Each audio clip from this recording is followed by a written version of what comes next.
Welcome. Y'all heard the music, so you know it is time to focus LBK. Good morning, good evening, good afternoon, wherever you might be and wherever you might be, whenever you might be listening to this. This is Robert Jenkins, your brother from another mother, host of the Focus LBK show. Today, this is episode 70, by the way. Focus LBK show, season 2, episode 70. What I would like to talk about today is the inaugural Village Picture Day. That's right, the Village Picture Day. That's going to be coming up February 8th, 2024, over at Cavill's Museum from 11 to 4 p.m.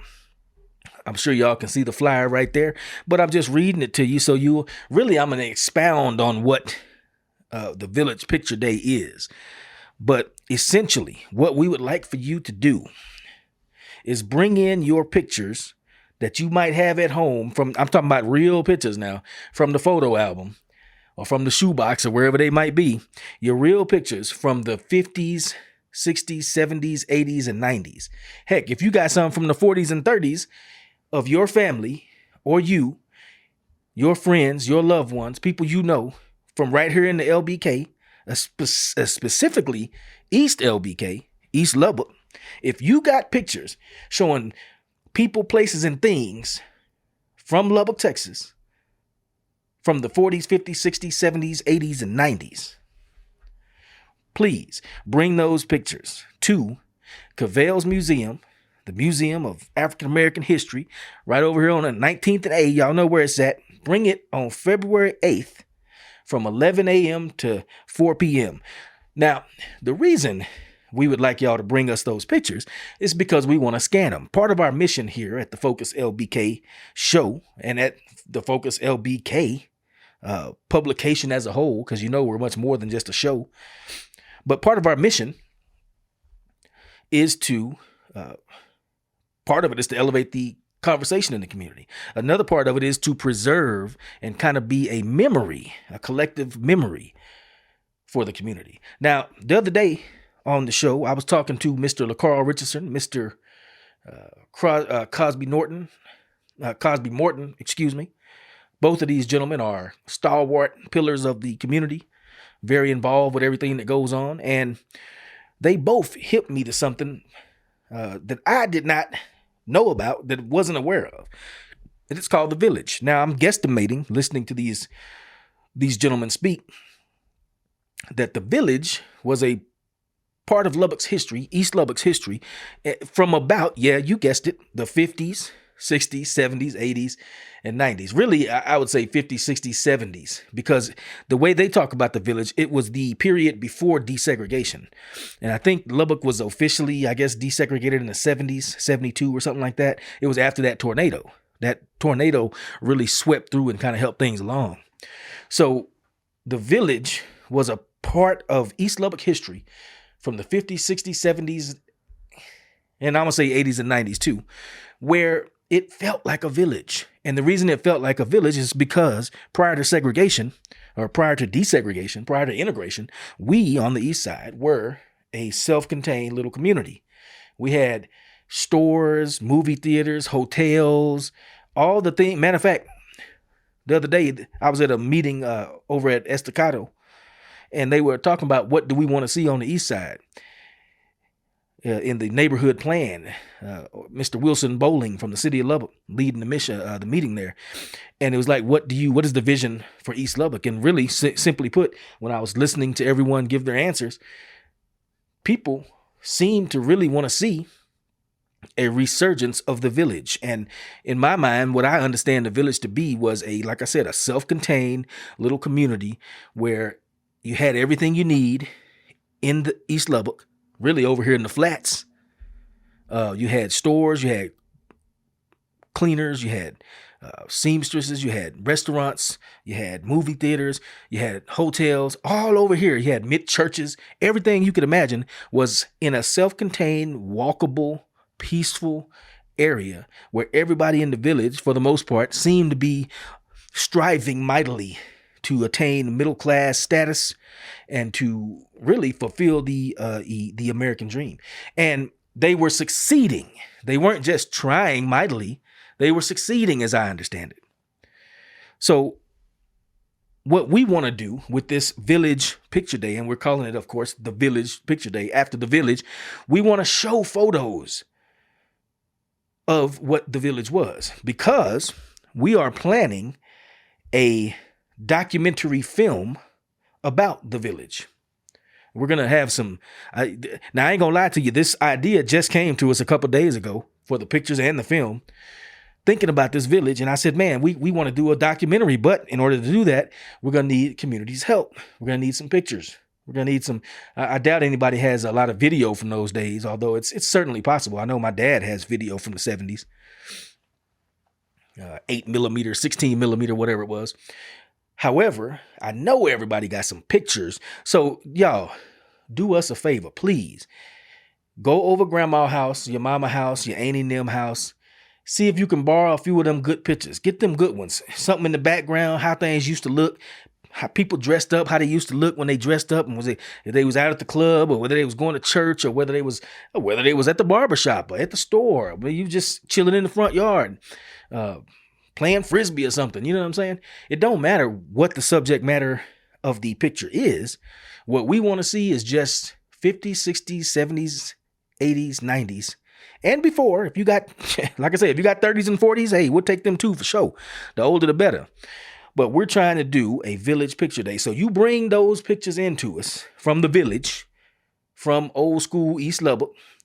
We'll scan them so that we can use them in this documentary that we're planning.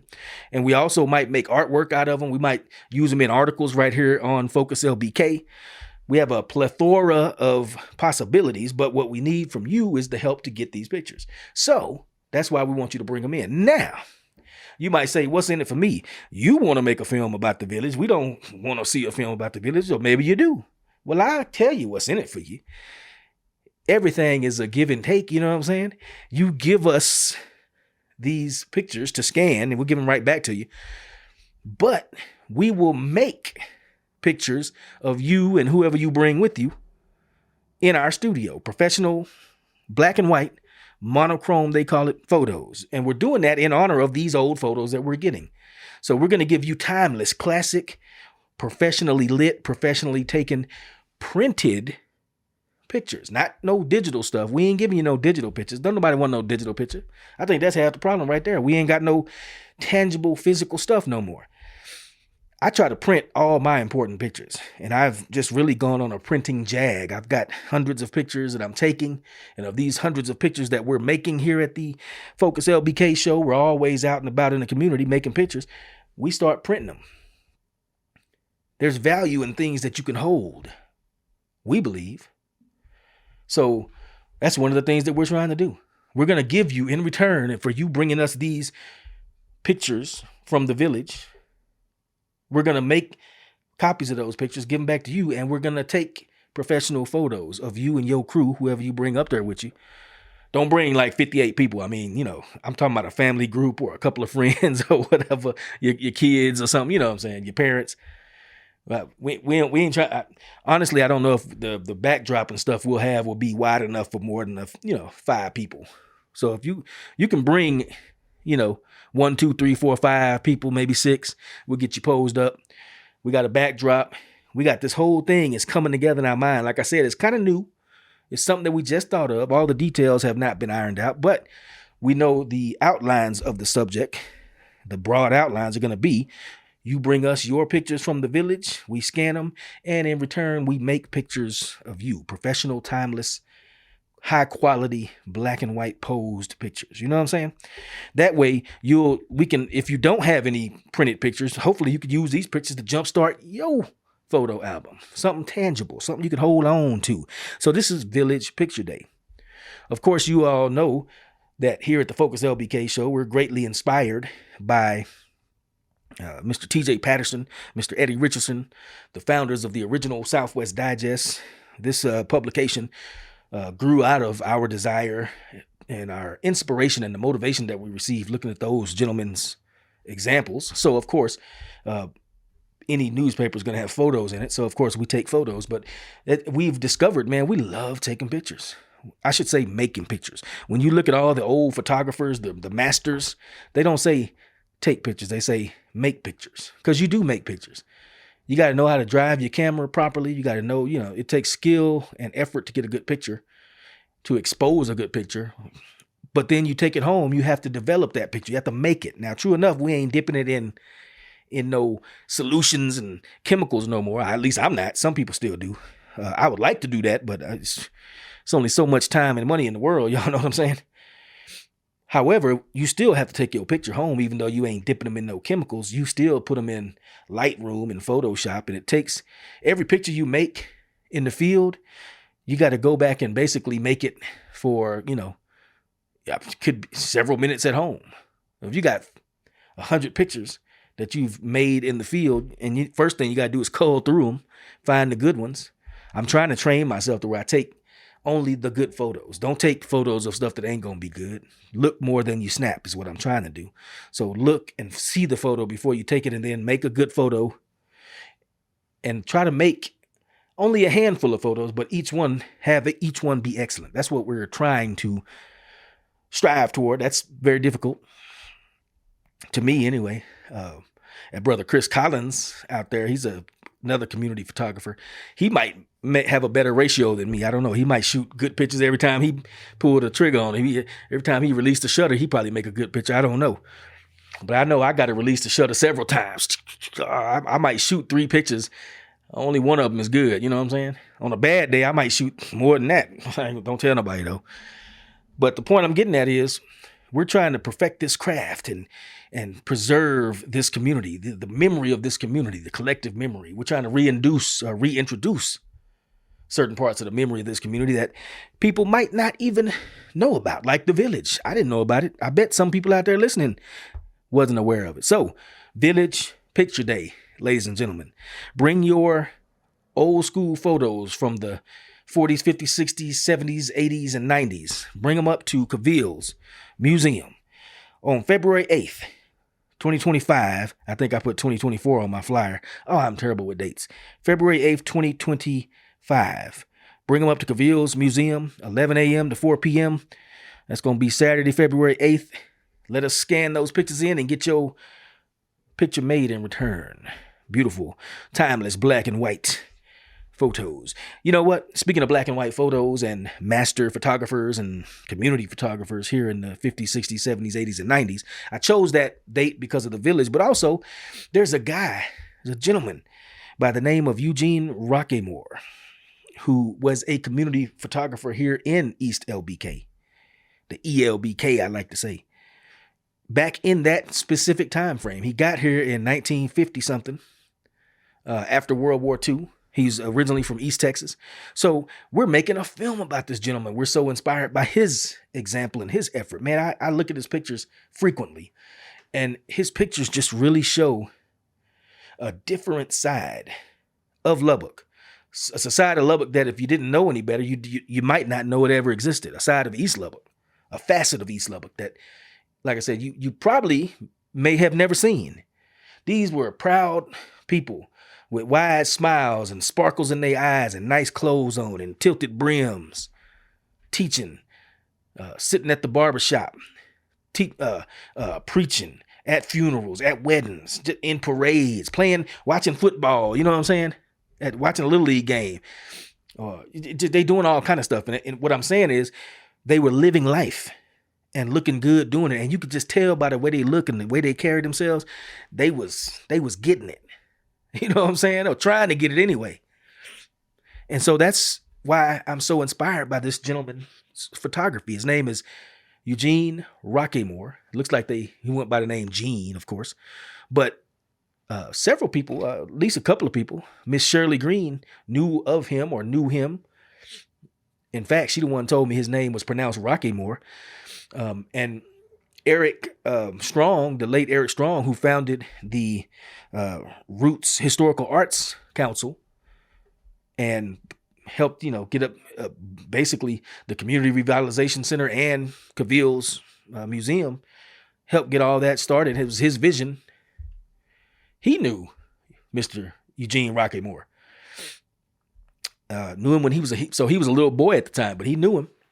And like I said, he was active here in Lubbock up until about 93. Well, he passed away in 93. He was active up until the late 80s, 89, 90.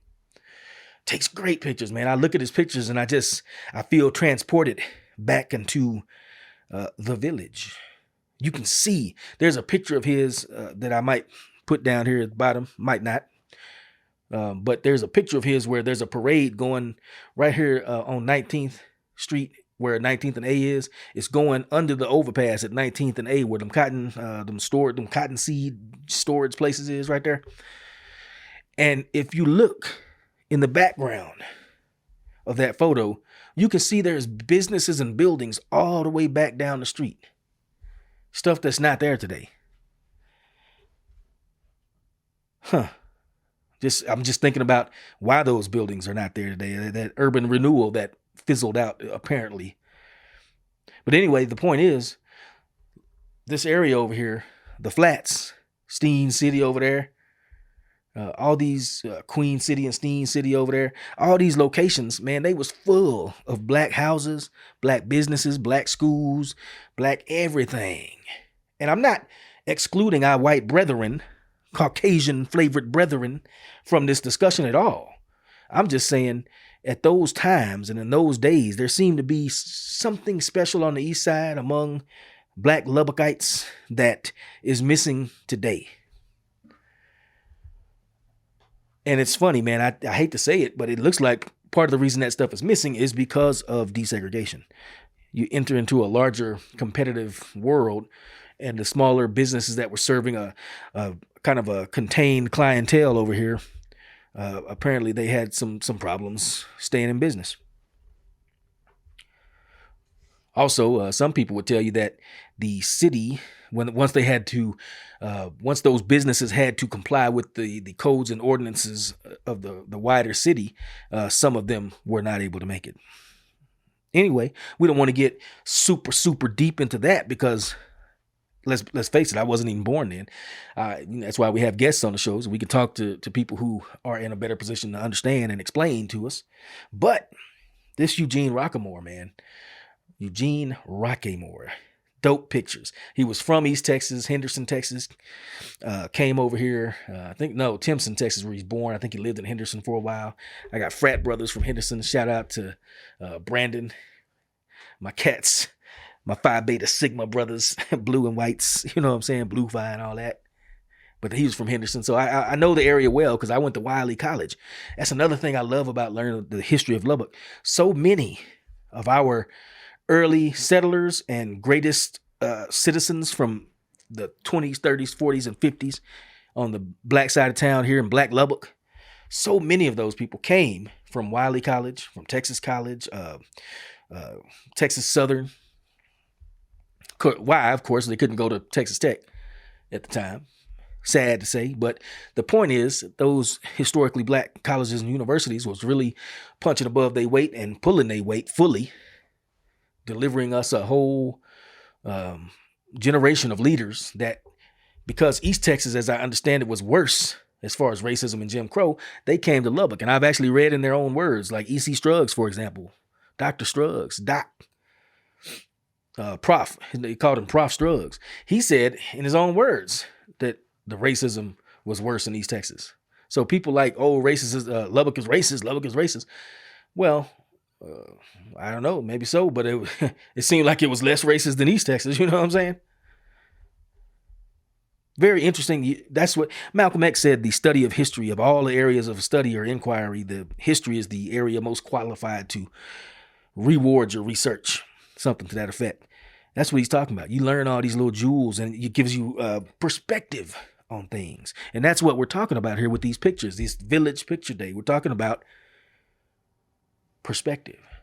Those photographs provide a whole different perspective. Me and my brother Cam was hot. We was chopping it up one day about these very pictures about Eugene Roquemore. And that's the thing that struck him the most, is how affluent and proud and well-dressed and erect we looked in those pictures. So that's what Village Picture Day is all about, right?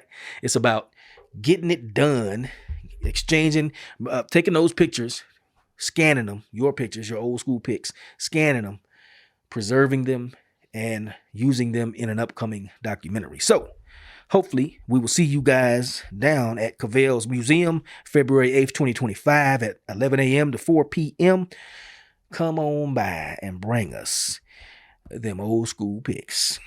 All right. Now, we wanted to let y'all know that here at the Focus LBK show, we have a ever expanding pool of subscribers. These are people that come from every different layer of society and every different walk and profession that you can think of. Business owners and consumers of all, just like I say, every shade and every stripe. So if you would like to advertise with us and take advantage of that audience that we are carefully cultivating, if you would like to take advantage of that and talk to them directly about your product and service, please hit us up at 806-642-0949, because we can get together and craft a package, an advertising package, where we literally pump your product out to our audience. Affordable rates. And this is people that already tune into us and that are already looking for stuff going on in the city of Lubbock and specifically in East Lubbock. So if you'd like to advertise with us, hit us up at 806-642-0949. You can shoot us a text. You can shoot us an email at focuslbk@substack.com. That's focuslbk@substack.com. You can shoot us an email. You can shoot us a text. You can give us a call. We'd love to hear from you, and we'd love to help you let the community know about your product or service. Now, we already did what's going on, and I don't typically do this, but I discovered that there are some worthy events going on later from this week on forward. We say the week of January 13 and beyond. This is a slight return because I already went over those on Monday, but I got to give you a couple of dope events. So y'all forgive me. I got to look at my phone here. Hopefully I can see all this. The Edge, a company of fine artists, proudly announces the first of their 2025 productions. It's called The Recovery Play on the Edge, a devised theater production directed by David Priebe. David, hooking it up on the directorship. The performances are going to be January 23rd, 24th, and 25th at 7:30 p.m. at the First Unitarian Universalist Church of Lubbock. Ticket sales open December 26th. It's 17 bones, $15 plus a $2 service fee. So what it is the Edge's drama classes for individuals. I'm gonna make this a little more comfortable for me to peruse. Let me turn it sideways. There we go. Well, apparently my phone don't see. This is why I always say, don't try to use your electronics because they do not like to cooperate. All right, here we go. I'm gonna go back down to it. So the Edge is putting on a play, The Recovery Play on the Edge. Ticket sales open December 26th. They have drama classes up there for individuals in recovery, and that drama class devised a play that combines experiences of the arts with healing work to overcome trauma and addiction. Sounds like it's going to be a seriously good time. The Recovery Play provides audience with the opportunity to interact with the theatrical performance to explore solutions to social issues. Tickets, this is what I'm talking about. This is why we love LBK. 15 bones, 17 with tax, to go see a play made by your homeboys and homegirls that you know from down the street, putting on the play right here. It's going to be dope. You got Miss Stephanie Johnson involved with it. If I remember correctly, she's like the president or something like that over there of the Edge Theater Company. So here we go. Y'all get out there and go see it. That's the Edge Theater presents The Recovery Play on the Edge, a devised theater production directed by David Priebe. Performances are January 23rd, 24th, and 25th at 7:30 a.m. The flyer is right down there. You can get the ticket sales at the Edge Theater. Just go to the Edge Theater Lubbock website. It's down here on the flyer. Peep it out. Go to it. You can probably click on the flyer. I'll make it to where you can click on the flyer, right? Go get your tickets. We got the Buffalo Buffalo Grass Festival coming up. It's featuring the Dust City Opera. And what that is, it's kind of like a music seminar for podcast people, for people that want to be involved on the radio. You get to go, you get to listen to experts in those industries, and they're going to tell you all about how to get in it to win it. The Buffalo Grass Festival. It's going to be a concert there as well, 6 p.m. That's going to take place on February 23rd. Click on the picture down there, the flyer, for more info. But workshops are going to be from 1 to 5 p.m. They're going to have a dinner at 5 p.m. They're going to have a concert at 6. If you want to know about podcasting, if you want to know about music, how to get on the radio, they're going to talk about all the relevant subjects, man. It's what it looked like on there. Louise Hopkins Underwood Center for the Arts, February 23rd. Yep. Buffalo Grass Festival. You can click on the flyer and go right to it. See more about it. Now, look down here. I'm not going to go over everything on this because it's a lot of events, but you got the MLK by LBK, MLK times LBK community calendar, January 17th through the 20th. Thanks to Mr. Ricky Sherfield, Real Deal Productions, putting this out, as he always does, invaluable resource in and of himself in the community.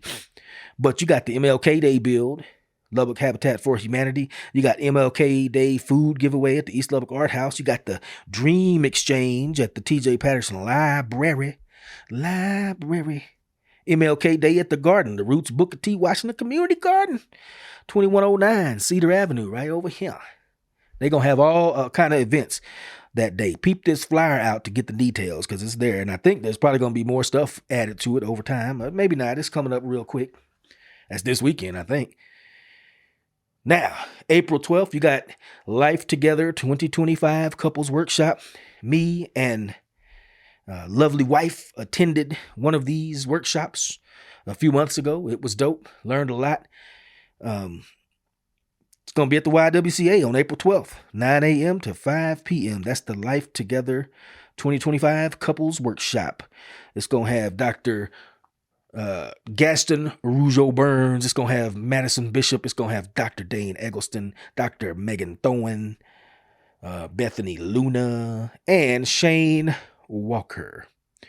Cube Money app. I'm trying to tell you, not only if you working on your relationship and if you serious about, now I ain't saying you got to have problems in your relationship. I'm saying if you take your relationship seriously and you're trying to build on it and strengthen it and edify it and move it on up to, oh wait, ain't that a sitcom? Oh yeah, Jeffersons. Anyway, if you're trying to work on your relationship like George and Wheezy, nah, you need to go check out this Life Together 2025 conference, workshop rather. It's $75 a couple, but it's well worth it. That's right now. It's normally $150. Got it on half price, 50% off if you get in right now. They even got $10 a child. You can get your child care. So you can't be like, oh, we can't go because the kids. No, you can go. Take them with you. It's $10. I hope to see y'all out there. We'll probably be at this one too. I'm telling you, we learned some dope stuff. I ain't going to tell you what we learned because you need to go take advantage of the situation. The game is sold, not told. All right. Last one that I want to hit, the first annual Black History Month Parade. I didn't see a lot of information on this, but just a heads up, first annual Black History Month Parade is going to be put on. I think it's in the works. All right, LBK. So this episode really was all about the Village Picture Day coming up on February 8th.